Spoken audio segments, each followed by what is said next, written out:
Thomas de Virtual Magie. Aujourd'hui, on rencontre un créateur de pièces et un magicien exceptionnel, Édouard Boulanger. Bonsoir Édouard, ça va Thomas?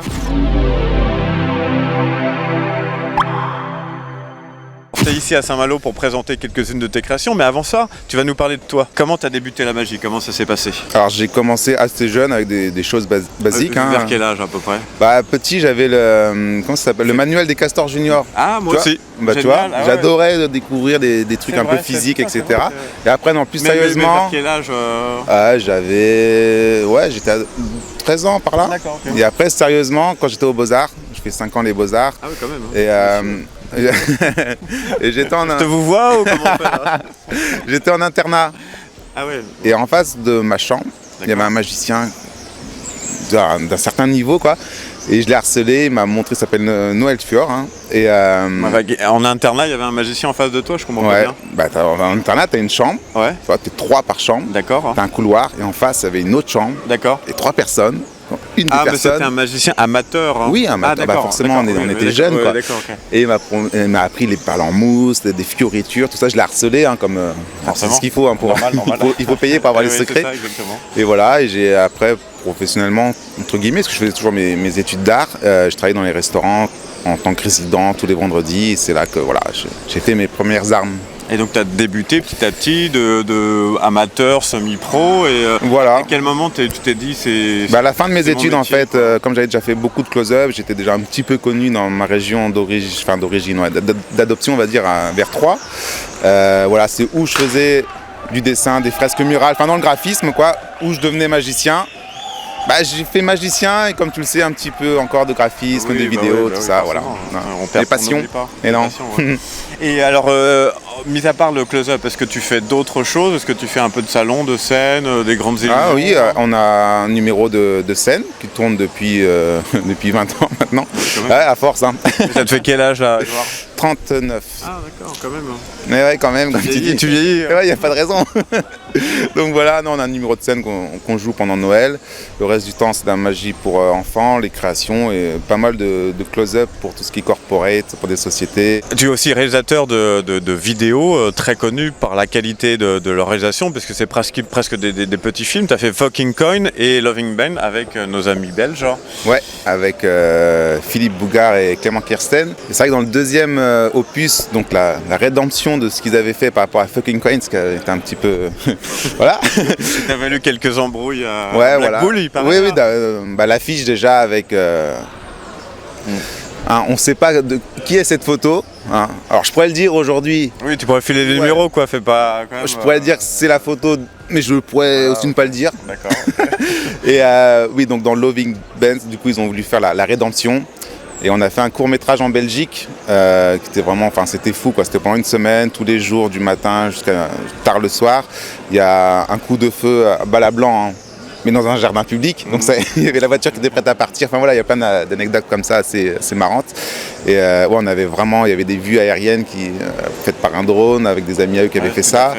Et avec tout un scénario, storyboard. Enfin voilà, tous les plans étaient préparés en amont. Et non, c'était vraiment une super expérience. Et voilà, on espère que le rendu a plu, quoi.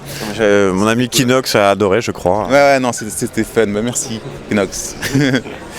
Et alors, est-ce que tu as fait d'autres réalisations? Est-ce que tu en as d'autres en projet de cet ordre-là ou pour d'autres magiciens? Hein? Pour d'autres, dernièrement, c'est surtout des photos. J'ai monté mon studio photo. Ah, carrément. Et j'ai fait pas mal de photos pour pas mal de magiciens, évidemment.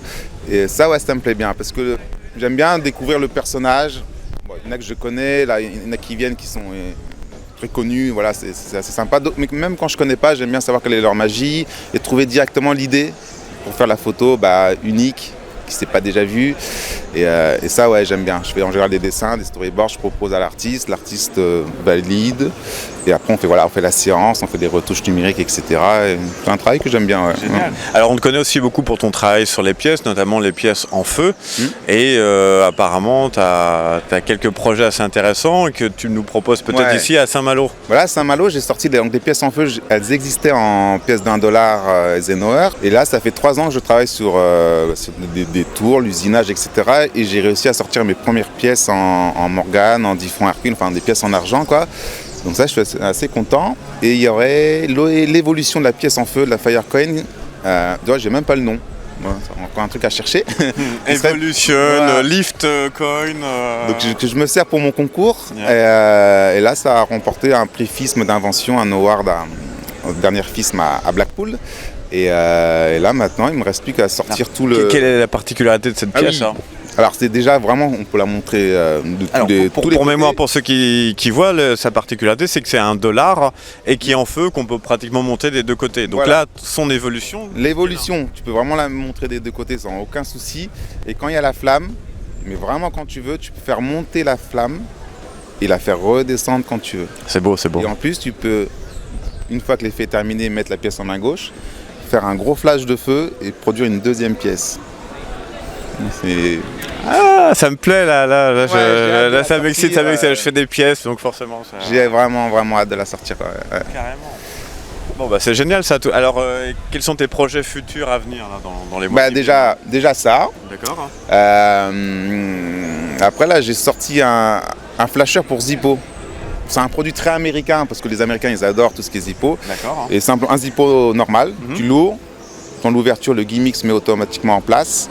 Tu allumes le briquet, tu as une flamme et quand tu veux, tu peux déclencher comme un flasher, un gros flash. Ouais. Et quand tu veux aussi, tu peux déclencher un deuxième flash et tu peux donc fermer le briquet, le donner à examiner. Tout est, On sent le pro qui travaille ses produits et qui les utilise lui-même. Pas mal de réflexions, de prototypes, d'essais, infructueux ou pas. Et voilà, moi. Et puis d'essais avec des clients aussi, surtout. Ah oui, sur place. De toute façon, si je ne l'utilise pas moi, ça passe pas. C'est aussi l'avantage de passer par toi, c'est que tu vends des produits qui ont été testés. Qui sont faits pour être utilisés. Parce que si ça sert juste à faire un effet visuel devant une webcam, ça peut être sympa pour étudier quelque chose, mais pour moi, ça n'a pas trop d'intérêt. Parfait. Bon bah Edouard, à très vite et on te retrouve sur ton site, en vidéo, en photo, en prestation et bien sûr sur Virtual Magie. Ok, ça marche. À bientôt. À bientôt, ciao.